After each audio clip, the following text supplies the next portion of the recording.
Hello friends, welcome to my channel for another video. और आज मैं अपनी फैमिली के साथ आया हूँ बेरी एडवेंचर थीम पार्क में।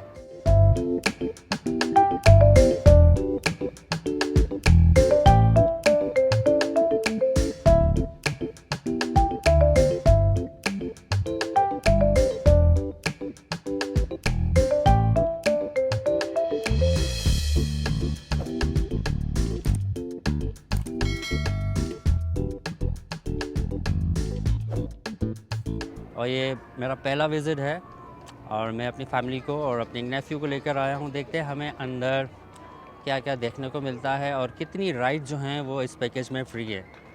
तो चलें अंदर चलते हैं, देखते हैं हमें कितना एंटरटेनमेंट मिलता है आज की शाम में। एंटर होने से पहले आपको मिलेगा सिक्योरिटी नोटिस पर इंस्ट्रक्शंस, और ये एक्सेप्टी के लिए जितने भी गेस्ट आते हैं तो आपको सबसे पहले सिक्योरिटी गेट के थ्रू स्कैन करके आपको एग्ज़िट करना है यहाँ से, तब आप जाके थीम पार्क में एंटर कर सकते हैं। और ये फर्स्ट लुक है थीम पार्क की, और मुझे यकीन है कि आपको अलादीन पार्क याद आ जाएगा पहले वाला। और आपके लेफ़्ट साइड पर है टिकट घर। तो एंटर होने के बाद सबसे पहले हम आए टिकट काउंटर पे, तो देखते हैं हमारे कितने चार्जेस लगते हैं। वैसे तो मैंने बाहर पे बोर्ड देख लिया है, ग्रीन टिकट वो 3000 पर हेड का कह रहे हैं, जिसमें फ्री राइड्स होंगी। चले देखते हैं। अस्सलाम वालेकुम। चार चार एडल्ट है। चार एडल्ट।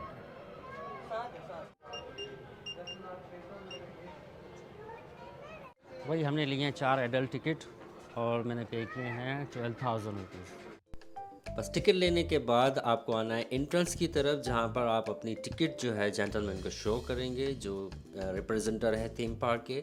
तो वन बाय वन हर बंदे की टिकट को स्कैन करके आपको एंट्री के लिए एग्री करके गेट ओपन कर देगा।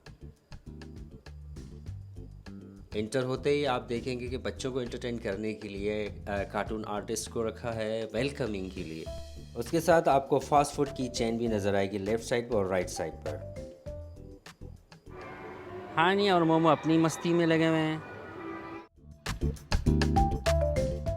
यहाँ पर है पूरे एडवेंचर थीम पार्क का जो है मैप है, जहाँ पर आप सब कुछ यहाँ पर देख सकते हैं। जैसे सामने दीनू लैंड है, यहाँ पर इंडस वैली है, और आप यहाँ पर ये देखें कैप्सी है जो हम हमारे लेफ़्ट साइड पर। इसी तरह सारे जोन का मैप आप यहाँ से भी फॉलो कर सकते हैं। और इस वक्त हम यहाँ पर हैं। एंटर होते ही सबसे पहले बहुत खूबसूरत सी मस्जिद है यहाँ पर, जहाँ पर आप सलाह अदा कर सकते हो। यहाँ पर आप अपनी फैमिली के साथ रेस्ट कर सकते हैं, क्योंकि यहाँ पर आपको मिलती है ठंडी हवाएं, क्योंकि आपके लेफ़्ट साइड और राइट साइड पे है छोटे छोटे वाटरफॉल, जो कंटिन्यू वाटरफॉल होता रहता है। तो गर्मी के मौसम में आपको ठंडी ठंडी वाइब्स मिलती हैं हवा के थ्रू, तो आप एक बड़ा सुकून मिलता है कि आप इंजॉय कर सकते हैं। उसके बाद हम सबसे पहले गए कहकाफ जोन की तरफ, क्योंकि हमारे राइट साइड पे था और नियरेस्ट था। और हानिया और बच्चों ने कहा कि पापा हमें सबसे पहले राइड्स करनी है, तो लेट्स गो फॉर दैट।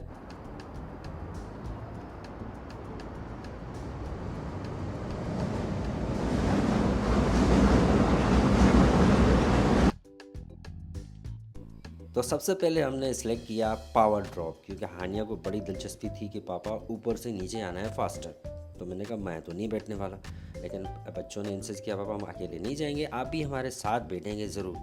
तो भाई काफ़ी इंसिस्ट के बाद मैंने एग्रीड किया। मैंने कहा चलिए ठीक है, अब बच्चों के ज़िद के आगे आप कुछ नहीं कर सकते। फिर मैं भी इनके साथ ही बैठ गया, लेकिन काफ़ी डर भी लग रहा था, क्योंकि मैंने ज़्यादा जो है कोई भी राइड्स इतनी जो डेंजर हो, जिसमें आपको एक अजीब सा खौफ लगता है, मैंने कहा मुझे तो नहीं करना। लेकिन बच्चों ने इंसिस्ट किया, लेकिन खैर फाइनली मैं इनके साथ बैठ भी गया। लेकिन कोमल ने कहा मुझे नहीं बैठना है, क्योंकि मुझे डर लगता है इस राइड। खैर कोमल ने फिर मोबाइल लिया और रिकॉर्डिंग करना स्टार्ट कर दी आउटसाइड से। मैं फिर बच्चों के साथ आगे आगे बैठ गया, और मेरे दिल में बड़ी हलचल हो रही थी कि अब क्या होगा जब ये डिपार्चर करेगा और ऊपर जाएगा। लेकिन हानिया और मोमो दोनों इतने हैप्पी थे, इतना मस्ती कर रहे थे। मैंने कहा बच्चों को तो कोई डर ही नहीं लगता है कि ऊपर से फॉल डाउन होगा, कितनी स्पीड से होगा। लेकिन मुझे तो खैर इसका एक्सपीरियंस था नहीं, क्योंकि बच्चे पहले ही बैठ चुके थे। और जब डिपार्चर हुआ तब मुझे एहसास हुआ कि हम कितना ऊपर की तरफ जा रहे हैं। लेकिन खैर जब ऊपर की तरफ हम जा रहे थे, तो जो मैंने व्यू देखा आपको मैं दिखा रहा हूँ, क्योंकि इसमें आप यह कि पूरे बैरिया टाउन के जो थीम पार्क है उसका आप पूरा व्यू देख सकते हैं, पूरी प्रॉपर्टी देख सकते हैं। व्यू तो वाकई बहुत कमाल का था, लेकिन जितना ऊपर जा रहे थे हम लोग उतना ही मुझे तो बहुत डर लग रहा था। लेकिन खैर जब बिल्कुल ही फाइनली हम टॉप पर पहुँचे तो उसके बाद क्या हुआ ये आप खुद ही सुन लें अपने अपने कानों से।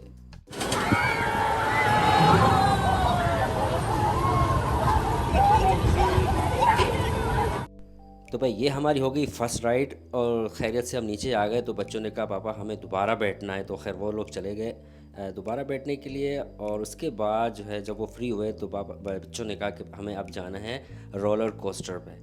मैंने कहा पहले ही आपने मुझे इतना उस खौफज़दा कर दिया एक राइड में, और रोलर कोस्टर तो बला का तेज़ चलता है तो मैं कैसे अफोर्ड कर पाऊँगा। लेकिन वही बात फैमिली के साथ थे तो सबने कहा कि हम बैठेंगे। और मज़े की बात ये थी कि कोमल भी मेरे साथ ही बैठी थी, और ये राइड में रोलर कोस्टर की ज़िंदगी में कभी भी नहीं भूल सकता। बिलीव मी, मैं इस वजह से इस पर ना म्यूज़िक लगा रहा हूँ, ना ही मैं इसके ऊपर ऑडियो लगा रहा हूँ, ना ही मैं कुछ इसके ऊपर बात करूँ। आप खुद ही देखें।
गेम ओवर बेगम।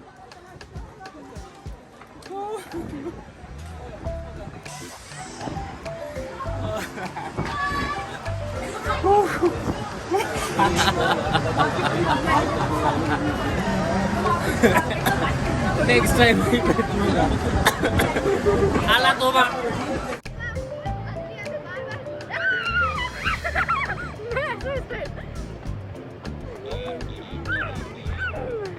कुछ नहीं हो रहा है, सब ठीक है। भाई मैं तो सारे झूले झूल लूँ लेकिन इसमें नहीं बैठूंगा, कभी नहीं बैठूंगा। दोनों राइड्स लेने के बाद फिर भूख लग गई सबको। फिर हमने विज़िट किया मैकडोनल्ड, जो कि बिल्कुल हमारे राइट साइड पर था, नेक्स्ट टू रोलर कोस्टर। तो वहीं पे वॉक थ्रू हम वहाँ आए, एंटर हुए। एंटर होने के बाद मैंने देखा कि मैं पहले भी सिटी में गया था, मुझे जो है ऑनलाइन ट्रांजैक्शन नहीं मिली थी यहाँ पर करने की। लेकिन खैर फिर भी मैंने ऑर्डर दिया हानिया के थ्रू, क्योंकि आजकल के बच्चों को खाने के मिजाज में, स्पेशली फ़ास्ट फूड में बच्चे बहुत तेज़ हैं। हम लोग घर का खाना खाते हैं, बाहर का कम खाते हैं, लेकिन बच्चों ने भाई अपना ही पूरा ऑर्डर दिया। उनको बर्गर में भी हो, आइसक्रीम में भी अपने पसंद का ऑर्डर दिया, और हमारे लिए भी ऑर्डर उन्होंने खुद ही किया। लेकिन खैर बहुत मज़ा आया। हमने खाना वाना खाने के बाद फिर बच्चे हम यहाँ पर हमने थोड़ी तफरी की, थोड़ी बातें बातें की, बैठे। उसके बाद जैसे ही बाहर निकले तो बच्चों ने खाना भी बचा दिया। तो लेकिन खैर वो हमने टेक अवे किया। टेक अवे करने के बाद अभी फिर बच्चों ने कहा अभी हम बैठना है टाइटैनिक में। तो हम वहाँ से आए, फिर हमारे नेक्स्ट टू मैकडोनल्ड जो एक राइड थी वहाँ पर आए। लेकिन अनफॉर्चुनेटली जो जेंटलमैन थे, ऑपरेटर थे, उन्होंने मुझे, जैसे हम सीटों पर बैठे और मैं कोशिश कर रहा था कि इस राइड को भी मैं रिकॉर्ड करूं जैसे मैंने रोलर कोस्टर को किया था, लेकिन मैं नहीं कर पाया क्योंकि उन्होंने सख्ती से मना किया था सेफ्टी के लिए हमारे लिए। तो खैर वो मैंने रिकॉर्डिंग नहीं की इस राइड की। राइड लेने के बाद फिर हम आए प्लेडियम में, जो कि इंडोर गेमिंग प्लेटफॉर्म था। लेकिन यहाँ पर मैक्सिमम जो है बच्चे गेम खेल रहे थे, और स्पेशली छोटे बच्चों के लिए काफ़ी एक्टिविटीज़ थी। लेकिन हम ज़्यादातर यहाँ पर रुके नहीं, क्योंकि बच्चों को ज़्यादा से ज़्यादा राइड लेनी थी, और यहाँ प्लेडियम में मैक्सिमम जो छोटे बच्चे थे उनके लिए काफ़ी इंटरटेनमेंट थी।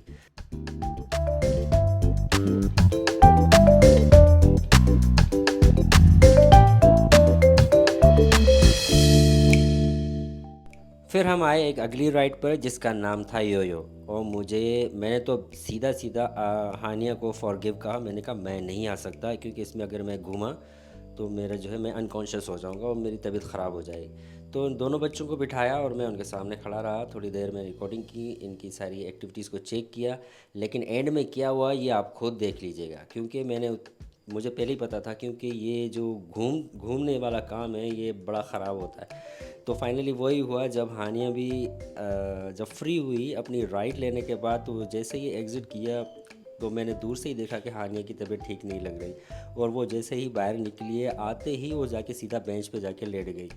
तो उसके बाद फिर मैंने थोड़ा रिलैक्स किया, थोड़ी बहुत बातें की, फिर मैं उसके लिए पानी लेकर आया, पानी वानी पिलाया, और फिर उसके सारी शिकायतें सुनी पार्क के हवाले से, राइड के हवाले से। फिर मैं सुनता रहा जब तक उसको रिलैक्स होगा। फिर उसके बाद हम आए मैं ट्रेन स्टेशन पे। यहाँ पर एक ट्रेन आपको मिलती है जिसमें अगर आप राइड करते हैं, चलती तो बहुत स्लो है, लेकिन पूरे 5 जोन को आपको वो कवर करती है। बाहर से आपको पूरा आप व्यू देख सकते हैं। आप पूरे थीम पार्क के जितने भी जोन हैं, टोटल 5 जोन हैं, आप उनको बाहर से ही उनको विज़िट भी कर सकते हैं, व्यू कर सकते हैं, वीडियोग्राफी कर सकते हैं, फ़ोटो बना सकते हैं। आपको सारे जोन देखने को मिलेंगे। ये भी एक बहुत अच्छी इंटरटेनमेंट है। तो हम सब मिलके इधर बैठे, लेकिन हमने जैसे ही इंडस वैली देखा जो था सेकंड जोन, तो बस हमने वहाँ पर अपना जंप किया, और बच्चों ने तो कुछ आश्रय ही नहीं किया। उन्होंने कहा पापा हमें यहाँ पर नहाना है। तो आपको पता है बच्चे तो पानी के बहुत शौकीन होते हैं, और स्पेशली मेरी बेटी हानिया तो बहुत ही शौकीन है। ट्रेन का स्टॉप लेने के बाद हम सबसे पहले आए एडवेंचर बे की तरफ, जहाँ पर बच्चे और बड़े दोनों ही इंटरटेन हो रहे थे एडवेंचर बे के लिए। और बच्चों ने आके बस शूज़ ऑफ़ किया और कहा पापा अल्लाह हाफ़िज़, अभी हम जा रहे हैं एंजॉय करने के लिए। हमने कहा ठीक है शायद बच्चों आप जाएं, आपका दिन है, आप एंजॉय करें। फिर मैं और कोमल बाहर बैठे रहे और बच्चों का ख्याल भी रखते रहे, और उनकी एंजॉयमेंट को देखकर काफ़ी खुशी भी हो रही थी।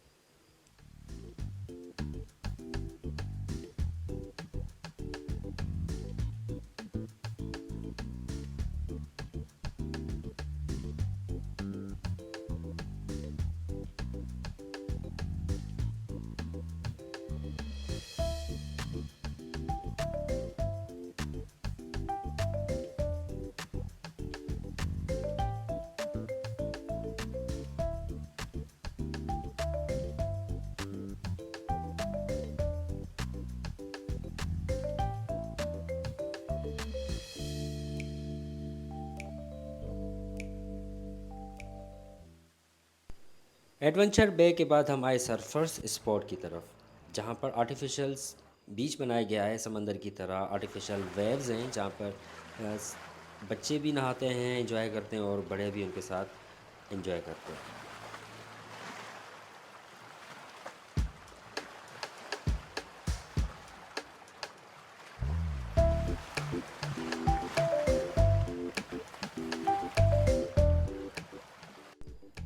नहाने के बाद दोनों बच्चों को लगी भूख, तो वही मैकडोनल्ड से जो टेक अवे लिया था वही दोनों बच्चों ने मिलके खाया। और हमें मिला था एक छोटा सा बच्चा, प्यारा सा बच्चा, क्योंकि इनके पेरेंट्स चले गए थे सर्फर स्पॉट की तरफ थोड़ा नहाने के लिए, वेव्स देखने के लिए। और इसके अलावा प्राइवेट ऑफ एडवेंचर भी है, जहाँ पर आप बोर्ड में बैठकर वाटर गन से एक दूसरे को फाइट कर सकते हैं। जस्ट इंटरटेनमेंट के लिए बहुत इंजॉय करने वाली प्लेस है। और हम अनफॉर्चुनेटली सिर्फ 2 जोन में ही घूम सके, क्योंकि हम आए थे तकरीबन 6 साढ़े 6 बजे। हेलो फ्रेंड्स, तो फाइनली हम बैरिया एडवेंचर थीम पार्क से वापस जाएंगे। और मैं एक चीज़ ज़रूर बताता चलूँगा, अगर आपको बैरिया एडवेंचर थीम पार्क में आना है तो प्लीज़ ओपनिंग टाइम पर आएँ, क्योंकि 5 जोन में अभी तक हम सिर्फ 2 जोन में ही घूम पाए। उसमें भी हम जिस पहले जोन में थे जहाँ पर हमने सिर्फ राइड्स ली, क्योंकि मुझे ज़्यादा पता नहीं था कि यहाँ पर जो आर्टिफिशियल वेव्स जो हैं यहाँ पर बंदा स्विमिंग कर सकता है। इसके अलावा आप बराबर में भी देख सकते हैं, काफ़ी इंटरटेनमेंट थी बच्चों के लिए। तो मैं ये ज़रूर सजेस्ट करूँगा कि अगर आपको इतने पैसे खर्च ही करने हैं, पर एडल्ट 3000 और बच्चों का जो है 2000, तो बेहतर है कि आप ओपनिंग टाइम पर आएँ। और आते अगर 4 बजे भी आते हैं तो 2 घंटे दें बच्चों को, ताकि वो वेव्स में और जो भी वाटर पार्क की जो चीज़ें हैं उनको एंजॉय करें। उसके बाद चेंजिंग रूम बहुत ज़बरदस्त है यहाँ पर, और वहीं पर शावर लेके रेडी होकर फिर जो है बाकी जितने भी जोन हैं उनमें आप इंजॉय कर सकते हैं। और बहरहाल हमने फिर भी काफ़ी इंजॉय किया और काफ़ी थक चुके हैं, काफ़ी राइड्स ली हैं हमने और काफ़ी वॉक भी किया है यहाँ पर जोन में। और बहुत साफ़ सुथरा और अच्छा इन्वायरमेंट भी है, और मैंने देखा हॉस्पिटैलिटी बहुत अच्छी है, लोग यहाँ पर बहुत अच्छे हैं, सर्विस बहुत अच्छी है, नॉट बैड। जिस तरह की एक नॉर्मली इंसान एक्सपेक्ट करता है कि अच्छी जो है आपको सर्विस चाहिए। बहरहाल बहुत सी चीज़ें यहाँ पर अच्छी हैं, मैं नेगेटिव कोई पॉइंट फ़िलहाल नहीं कहूँगा। एज़ पर हम कराची में रहते हैं, काफ़ी चीज़ें हमें देखने को मिलती हैं। तो बहरहाल आज का व्लॉग यहीं तक, मुझे उम्मीद है कि ज़रूर पसंद आया होगा। तो लाइक ज़रूर कीजिएगा, सब्सक्राइब करिएगा चैनल को और शेयर कीजिएगा अपने फैमिली और फ्रेंड्स को। तो जब तक के लिए इजाज़त, अल्लाह हाफ़िज़।